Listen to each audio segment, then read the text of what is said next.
Bonjour à vous tous et bonjour à vous toutes. Aujourd'hui, je vais vous parler de la repentance et de la vérité. Si on n'a rien fait, si on n'est pas responsable, pourquoi la repentance? Pourquoi nous obliger à la repentance? Je vais vous prendre deux exemples. L'Allemagne. L'Allemagne d'aujourd'hui n'a pas à porter le poids de son histoire, c'est-à-dire du nazisme. L'Allemagne d'aujourd'hui, elle doit dire et écrire la vérité. Dans les livres d'histoire, dans les livres d'histoire scolaire, elle doit expliquer son passé. Le passé odieux du nazisme qui a exterminé des millions de gens, des juifs, des homosexuels, des gens du voyage, des opposants. Et l'Allemagne a l'obligation de lutter contre la résurgence des mouvements nazis, mais l'Allemagne n'a pas à se repentir de ce qui a été fait. Tout du moins, ceux qui ne sont pas responsables du passé n'ont pas à se repentir. C'est une charge beaucoup trop lourde à porter, ça crée de l'animosité chez les gens, et ça les affaiblit. Dans ce cas-là, les gens ne sont plus armés pour lutter. Deuxième exemple, je vais vous parler de l'esclavage. Certains politiciens, dans une optique strictement politicienne, n'ont parlé que de l'esclavage de l'Occident, donc des Blancs.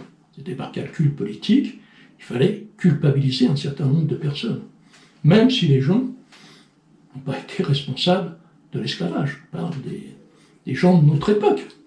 Quelle est la conséquence d'avoir occulté le fait que, par exemple, dans le monde arabo-musulman, pendant des siècles, on a beaucoup pratiqué l'esclavage, et d'avoir occulté, par exemple, en ce qui concerne l'Afrique subsaharienne, donc l'Afrique noire, l'esclavage a été aussi pratiqué, puisque des Africains noirs ont vendu leurs frères. Eh bien, la conséquence, c'est qu'actuellement, des gens commencent à se rebiffer et à dire « c'est inadmissible de nous accuser que nous, les Blancs ». On crée donc de l'animosité entre les peuples. Si par contre, les peuples sont décidés à écrire la vérité dans leur livre d'histoire ou dans les livres d'histoire scolaires, dans ce cas-là, il y aura une meilleure harmonie entre les peuples. Mais par contre, dire toute la vérité, pour certains, c'est pas porteur électoralement. Pourquoi certains ont voulu occulter le fait que l'Afrique noire a commis l'esclavage? Eh bien, tout simplement parce qu'ils estimaient qu'ils n'étaient pas capables de se prendre en charge. C'est une honte, c'est un acte raciste. On rabaisse ces gens-là.